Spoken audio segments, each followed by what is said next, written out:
Dehradun Defense Academy. So hello everyone, welcome back to our YouTube channel, that is the Dehradun Defense Academy. My name is Atul Saran and I am working as a Dean Academics at Dehradun Defense Academy. So बच्चे लोग, आप लोगों को जैसे पता है कि Sunday को हमारा NDA 1 का एग्जामिनेशन हुआ था, जिससे रिलेटेड हम मैथमेटिक्स का पेपर सॉल्व कर रहे हैं। ओके, इसका पार्ट 1 ऑलरेडी अपलोड हो चुका है हमारे चैनल पे, तो आज हम लेके आए उसका नेक्स्ट पार्ट। जिन लोगों ने इसका पार्ट 1 नहीं देखा है, डिस्क्रिप्शन बॉक्स में उसका लिंक होगा। प्लीज पार्ट 2 देखने से पहले आप पार्ट 1 को जरूर देखिए। ओके, तो आइए स्टार्ट करते हैं आज का हमारा session. So let's get started. Okay, तो हमारा पहला क्वेश्चन है, बोलता है कि हमें एक fx की वैल्यू दे रखी है। ओके, ये डिटरमिनेंट फॉर्म में दे रखी है और हमें बोला गया है कि हमें वैल्यू निकालनी है किसकी, f-1 plus f0 plus f1। हमें इसकी वैल्यू निकालनी है। जिन जिन को इस क्वेश्चन को करने की प्रैक्टिस है वो इस वीडियो को पॉज करके इसको सॉल्व करने की कोशिश करें। ओके, आइए देखते हैं हम इस क्वेश्चन को कैसे सॉल्व करेंगे। ओके, तो सबसे पहले हम देखते हैं कि f-1 को हम कैसे सॉल्व करेंगे। ठीक है, तो f-1 का मतलब क्या है यहां पे, दैट इज हमारे यहां पे x की वैल्यू कितनी रखेंगे, यहां पे हम रखेंगे x इक्वल टू -1। ठीक है, इस पर्टिकुलर डिटर्मिनेंट पे अगर मैं x इक्वल टू -1 रख दूंगा तो मुझे f-1 की वैल्यू मिल जाएगी। सो आइए रखते हैं x इक्वल टू -1 और देखते हैं इस पर्टिकुलर डिटर्मिनेंट की वैल्यू कितनी आती है। तो ठीक है, मैंने रखा x equal to -1। Okay, f-1। Okay, अब मैंने रखा x इक्वल टू 1 यानी कि 1, यहां मेरा आया -2 और यहां मेरा कितना आया, यहां पे आया मेरा -3 और यहां पे आया मेरा -2। यहां मेरा कितना आया, यहां आया मेरा -1, यहां आया मेरा -1 और यहां पे आया मेरा -2, यहां आया मेरा 2 -2 और यहां पे आया मेरा -3। अब देखो तीसरे कॉलम की मुझे वैल्यू कितनी मिलेगी, f इक्वल टू -1 पे x इक्वल टू -1 रखूंगा तो इसकी वैल्यू कितनी आएगी, 0। x इक्वल टू -1 रखूंगा तो इसकी वैल्यू कितनी आएगी, 0। और यहां पे x इक्वल टू -1 रखूंगा तो इसकी वैल्यू कितनी आएगी, 0। आएगी नहीं आएगी, बिल्कुल आएगी। अब बच्चे लोग, आप लोगों को पता होगा, अगर आपने मैट्रिसेस चैप्टर पढ़ा होगा तो एक बहुत ही इंपॉर्टेंट कॉन्सेप्ट है कि अगर किसी भी पर्टिकुलर मैट्रिसेस में किसी भी पर्टिकुलर रो या कॉलम के सारे एलिमेंट्स की वैल्यू 0 होती है तो उसके डिटरमिनेंट की वैल्यू कितनी होती है, yes, you guess is right, उस केस में उस डिटरमिनेंट की वैल्यू भी 0 होती है। तो इस केस में भी इस पर्टिकुलर डिटरमिनेंट की वैल्यू कितनी होगी, 0 होगी। होगी नहीं होगी, बिल्कुल होगी। ठीक है, तो f-1 की मुझे वैल्यू मिल चुकी है, वो कितनी है, f-1 की मुझे वैल्यू मिल चुकी है 0। आइए सॉल्व करते हैं अगला part, that is f0। f0 का मतलब क्या होगा, यहां पे मुझे x कितना रखना पड़ेगा, यहां मुझे रखना पड़ेगा x इक्वल टू 0।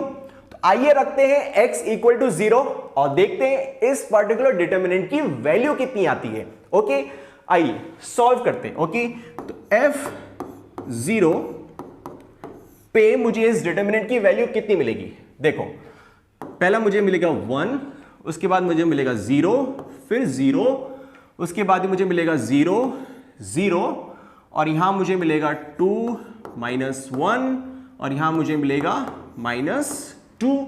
ठीक है, यहां मुझे मिलेगा 1, यहां मुझे मिलेगा 0, यहां मुझे मिलेगा 0। ओके, आप इस पर्टिकुलर एक्सप्रेशन को देख के बता सकते हैं कि इस डिटरमिनेंट की वैल्यू कितनी आएगी, yes, you guess is right, इस पर्टिकुलर डिटरमिनेंट की वैल्यू भी कितनी आएगी, 0। ध्यान से देखो, इस पर्टिकुलर रो के तीनों एलिमेंट्स क्या हैं, 0 है, यानी कि इस डिटरमिनेंट की वैल्यू भी कितनी मिली मुझे, 0 मिली। एब्सोल्युटली, सी कितना सिंपल है ना क्वेश्चन। f0 की भी मुझे वैल्यू कितनी मिली? 0। अब निकालते हैं f1 की वैल्यू। f1 का मतलब क्या होगा? यानी कि मुझे x इक्वल टू 1 पुट करना पड़ेगा। तो x इक्वल टू 1 पुट करने के बाद देखते हैं इस पर्टिकुलर डिटर्मिनेंट की वैल्यू कितनी आती है। Okay, so let's put x equal to 1 and see what result we will get. Okay, इस पर्टिकुलर डिटर्मिनेंट पे मैंने f इक्वल टू 1 रखा, तो मुझे इस डिटर्मिनेंट की वैल्यू कितनी मिली? देखो, मुझे मिली 1 2 और यहां मुझे मिला 0। ओके, सेकंड कॉलम में देखो मुझे क्या मिलेगा? 1, यहां मुझे मिलेगा 0 और यहां पे मुझे कितना मिलेगा? 0। यहां मुझे मिलेगा 2 और यहां मुझे मिलेगा 2 और यहां मुझे कितना मिलेगा? 0। अरे वाह, इस पर्टिकुलर डिटर्मिनेंट की वैल्यू आप बता सकते हो within a second? 0। Absolutely right. May I ask you the reason behind that? Yes, you guess is right. किसी भी पर्टिकुलर मैट्रिसेस में किसी भी रो या कॉलम के अगर तीनों एलिमेंट 0 होते हैं तो उसके डिटर्मिनेंट की वैल्यू हमेशा 0 होती है। तो यानी कि f1 की भी वैल्यू मुझे कितनी मिली? 0 मिली। यानी कि f1 भी 0 है। यानी कि f minus 1 f0 plus f1 की वैल्यू कितनी है? 0 plus 0 plus 0। Answer would be 0। So your option A is the correct answer. Simple था, बहुत सिंपल था। आइए सॉल्व करते हैं अगला क्वेश्चन। ओके, अगला क्वेश्चन और भी ज्यादा सिंपल। अगला क्वेश्चन है if one root of 5x square plus 26x plus k equal to 0 is reciprocal of the other, then what is the value of k? Okay, देखो किसी भी क्वाड्रेटिक इक्वेशन का जनरल फॉर्म क्या होता है? General form होता है ax square plus bx plus c equal to 0। होता ही नहीं होता है? बिल्कुल होता है। ओके, और मुझे क्वाड्रेटिक इक्वेशन क्या दे रखी है? 5x square plus 26x plus k equal to 0 दे रखी नहीं दे रखी है?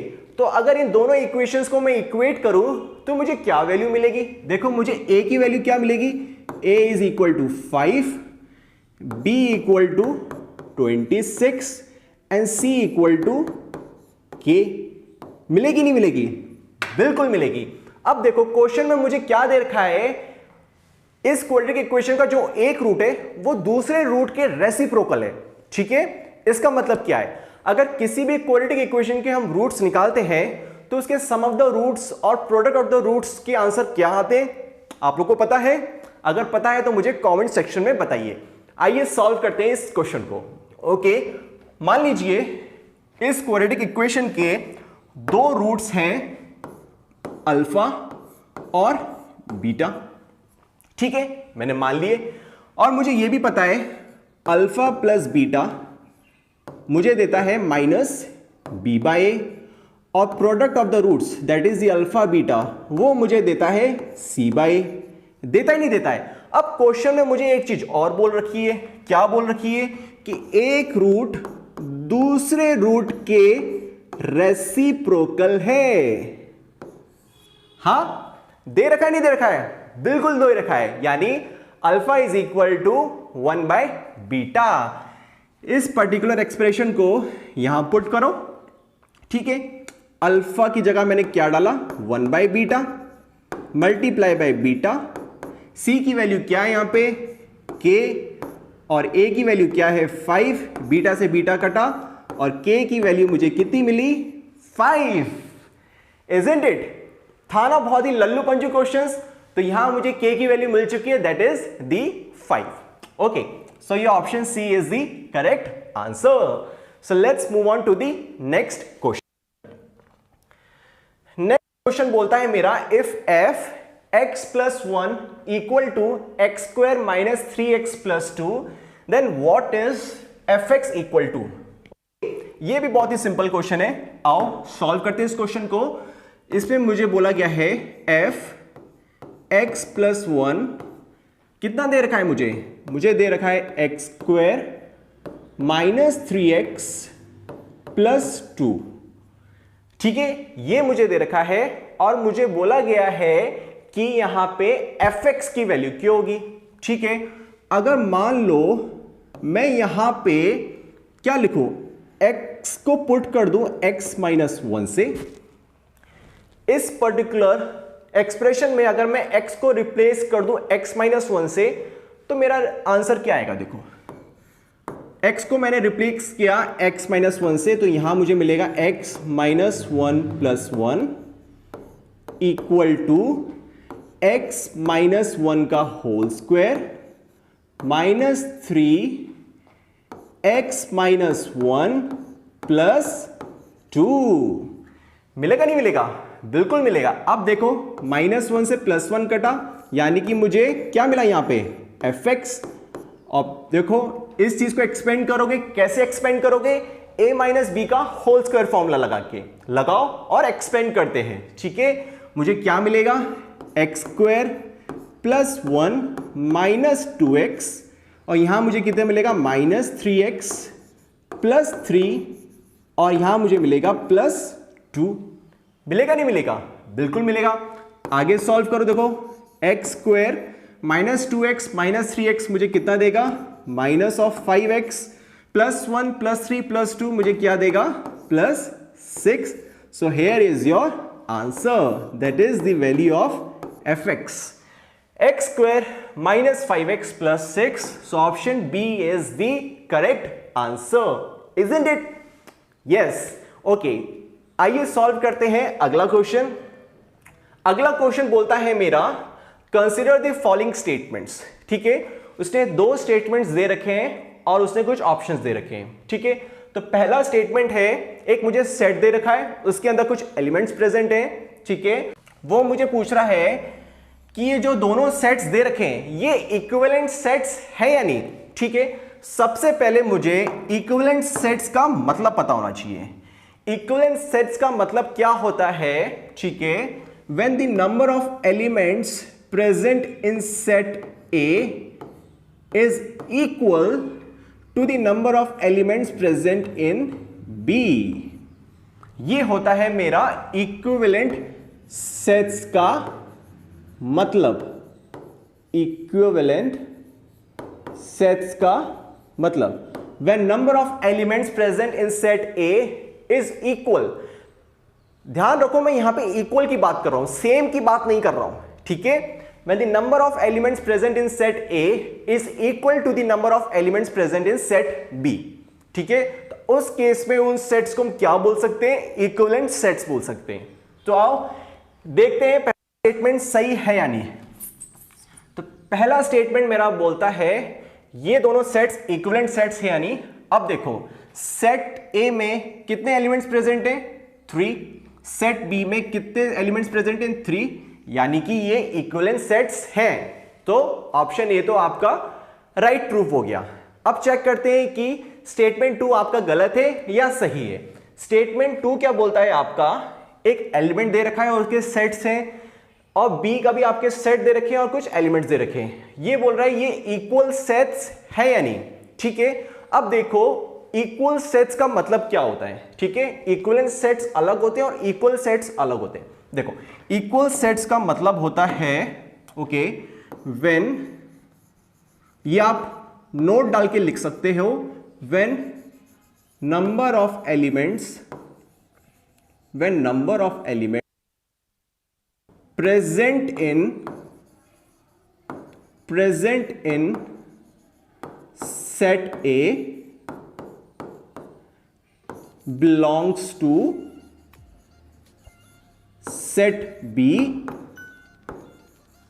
and vice versa। ठीक है, यानी कि वाइस वर्सा, यानी कि सेट ए में जितने भी एलिमेंट्स प्रेजेंट हैं वो सेट बी को बिलोंग करते हो, और सेट बी में जितने भी एलिमेंट्स हैं वो सेट ए को बिलोंग करते हो।